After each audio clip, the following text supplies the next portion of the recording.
Good morning. Thanks for joining us. It is 7:18 on this Monday morning. Well, many Canadian organizations made public statements during the summer to acknowledge institutional racism. The statements were made in connection with the Black North Initiative, a campaign that was created to combat systemic racism in corporate Canada. And joining us now to expand the conversation once again is Stephanie Allen, with the Federation of Black Canadians. Hi, welcome back. Good morning. How are you doing?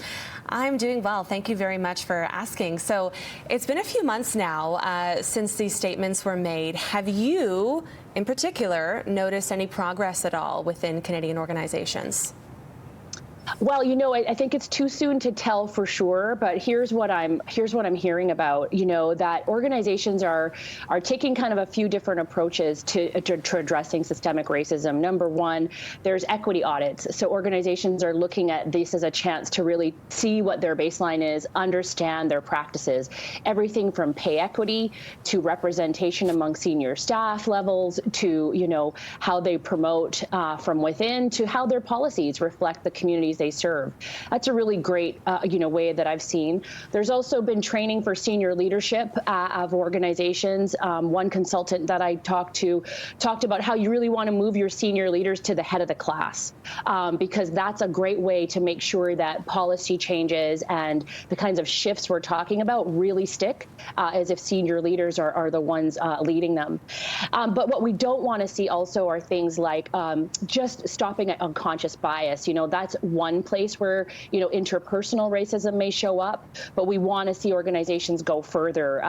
Sometimes external advisory bodies are established or employee resource groups so that, communities can speak directly to policy and give that feedback.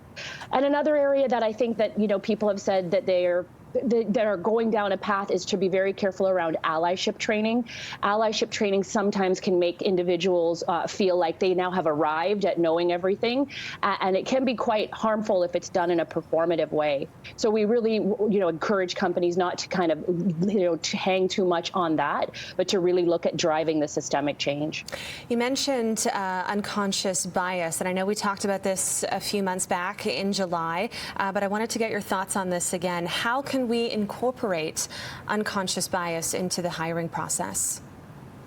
Well, I think we got to take it out of the individual, right? We've got to remove it and alleviate it just from relying solely on individual choices and decision making to really understanding and tracking how from the job description to the job posting to the process of who we recruit from and what talent pools we go and search from, all the way through to making sure that the interview process has not got built-in bias. So it's really having expertise to look at all of those steps to make sure that we're alleviating those kinds of issues that we've inherited. Because what we know is that it's not necessarily individuals that are the ones perpetuating this. It's a system that we've inherited. It's something that was established long before any of us got here, but it just kind of keeps reproducing itself because we have to kind of start to really take these pieces apart and look at how these things are structured. And make those fundamental changes. Okay, real quick, Steph. I was doing some reading on the Black North Initiative last night.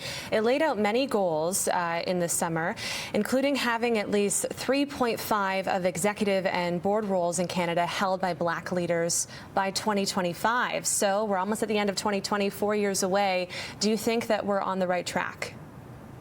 I think we're very early to say that we've accomplished that. We know that Black Canadians are 3.5% of the population, so I think that's probably what's been guiding that metric. But I think we're a far way. If you look at British Columbia, you look at the boards of not-for-profits, you look at the boards of for-profits, and even appointments to certain types of community advisory or boards that are appointed, we don't see that kind of representation yet in British Columbia or nationally. So we've got a way to go, I think, for a lot of racialized groups, Indigenous groups as well, to make sure that representation really is there.